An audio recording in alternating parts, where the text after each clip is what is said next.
London છે ને ગાંડાઓની country છે.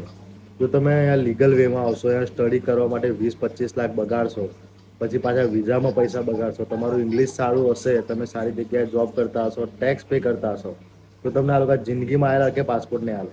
એ તો અમને ખબર છે કે આવા મરઘા મળે નહીં, એટલે આખી જિંદગી આપણને હંગાઈ રાખશે આવી રીતે જ, વિધાઉટ આયેલા, વિધાઉટ પાસપોર્ટ.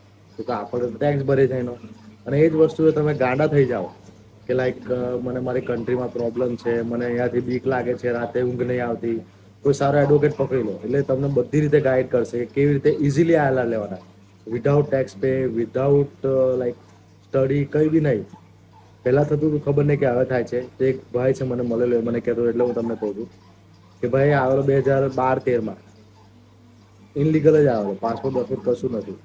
તો એને એડવોકેટ હાયર કર્યો, પછી દવાખાને ગયો કે મને એટલા ઊંઘ નહીં આવતી, મને કોઈ મારે એવું પ્રોબ્લેમ લાગે છે, એટલે ડૉક્ટરે ધીરે ધીરે દવા ચાલુ કરી. એ મને એવું કહેતો કે ગાંડા જેવું કરવાનું. મેં કીધું કેવી રીતના ગાંડા જેવું? તો કે ડૉક્ટર આમ બોલાવે ને તો આપણે આમ જોવાનું. એટલે ડૉક્ટરને બી લાગે આ ખરેખર ગભરાયેલો છે, દાઢી મૂછ બધું વધારી દેવાનું, કપડાં એ ફાટેલા ટુટેલા પહેરી જવાના. અને એ માણસને આયલાર મળી ગયું ખાલી 4 કે 5 વર્ષમાં. અને એ જ વસ્તુ તમે સારું ઇંગ્લિશ બોલીને સારી જગ્યાએ જોબ કરીને કરો, તમને ભૂલથી બી નહીં મળે. બિકોઝ આ લોકોને ખબર છે કે સારા વ્યક્તિની જરૂર છે, અહીંયા ગાંડાઓની જરૂર નહીં, એટલે ઇઝીલી એ લોકોને આપી દો અને શાંતિ રાખો. પણ આપણા જેવા છે, તમારી મારા જેવા, જે સારું ઇંગ્લિશ બોલે છે, સારી જગ્યાએ જોબ કરે છે, જે ટેક્સ પે કરે છે, એ લોકોને કોઈ દિવસ નહીં આવે. તમને શું લાગે છે?